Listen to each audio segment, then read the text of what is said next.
Bonjour à tous. États-Unis, un homme massacre sa femme, ses fils et ses neveux. Explication dans cette vidéo. Les gamins se poursuivent en criant et sautent dans la piscine.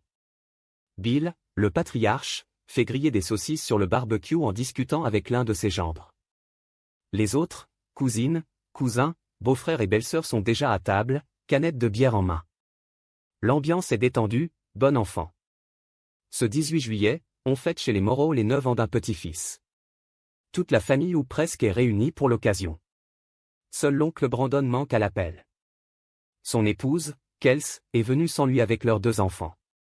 Visiblement, elle ne regrette pas son absence, elle va pouvoir échapper, le temps de quelques heures, à sa présence pesante. Un mauvais mari, Brandon Kendrick? Aucun doute là-dessus. Pas un violent, non, ni même un pervers narcissique, mais son cas est peut-être encore plus grave. Brandon n'a jamais guéri de ses blessures d'enfance. Des parents toxicomanes, une existence misérable dans un taudis en Alabama, des violences quotidiennes, des abus sexuels. C'est son grand-père, Alan, qui a sauvé Brandon en le recueillant à l'âge de 12 ans. Le jeune garçon ne pesait alors que 20 kilos. Dans les années qui suivent, couvé, entouré d'affection, l'enfant traumatisé se transforme peu à peu en jeune homme bien bâti.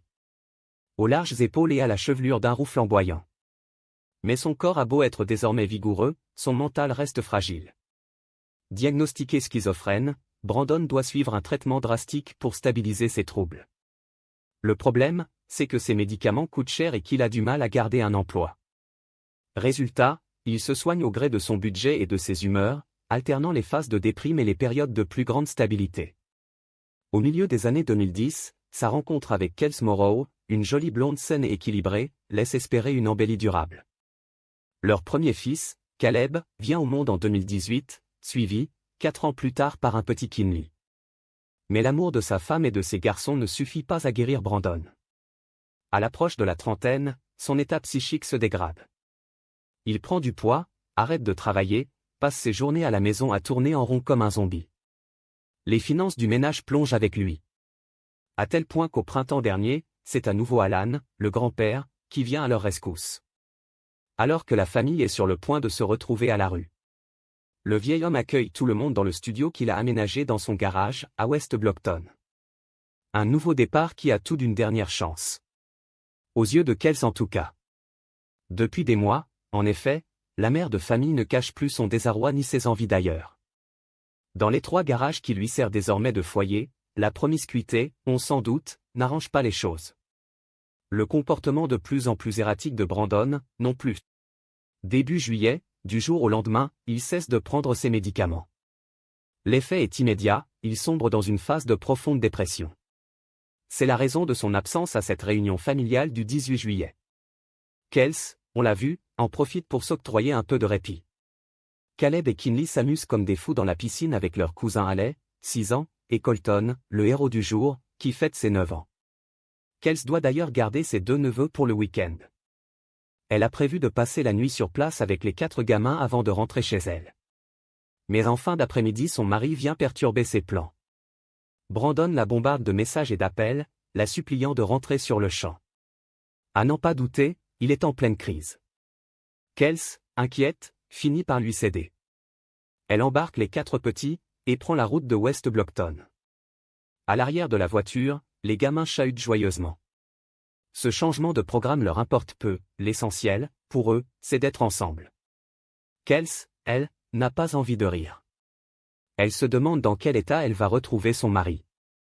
Quand elle arrive, peu avant 20 h, Brandon paraît calmé. Il discute posément dans le jardin avec son grand-père. Kels va coucher les enfants, puis Brandon la rejoint tandis que le vieil homme rentre chez lui retrouver son épouse. Les 2 septuagénaires se mettent au lit et allument la télévision. Leur soirée s'annonce paisible. Mais soudain, à 20h10, des détonations claquent. Des cris résonnent à l'extérieur. Ils sont encore figés d'effroi quand Brandon surgit dans leur chambre, un pistolet à la main. Dans un réflexe salvateur, Alan bondit de sa couche et parvient à détourner l'arme avant que son petit-fils ne presse la détente. Gay, la grand-mère, se précipite à son tour et parvient à s'emparer du pistolet. Brandon, passé un moment de stupeur, semble alors recouvrer ses esprits. « Où suis-je » demande-t-il l'air ahuri.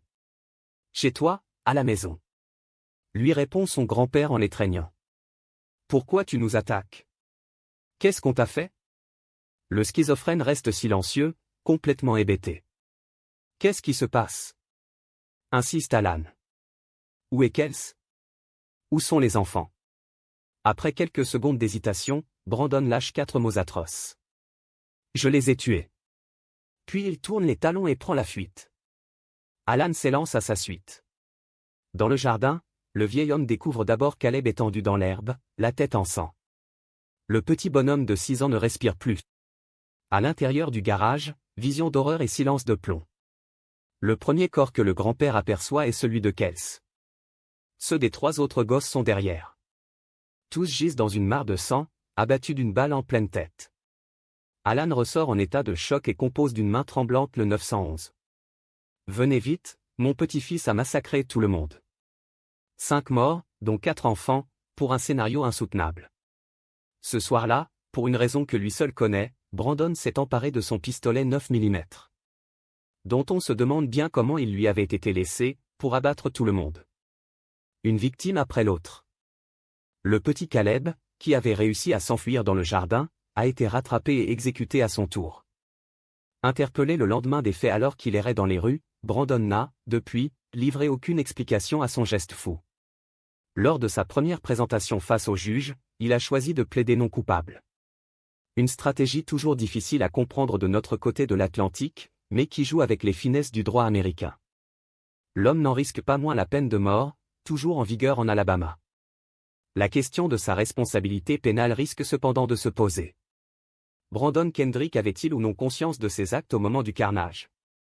Et si oui, peut-il espérer, en raison des horreurs endurées au cours de son enfance, bénéficier de circonstances atténuantes? Ce qui apparaît d'ores et déjà certain, c'est qu'à 32 ans, cet homme malade a achevé sa mue de victime en bourreau. Un schéma hélas tristement récurrent. Merci d'avoir regardé, n'hésitez pas à partager la vidéo avec vos amis et à vous abonner à notre chaîne pour ne manquer aucune de nos futures vidéos.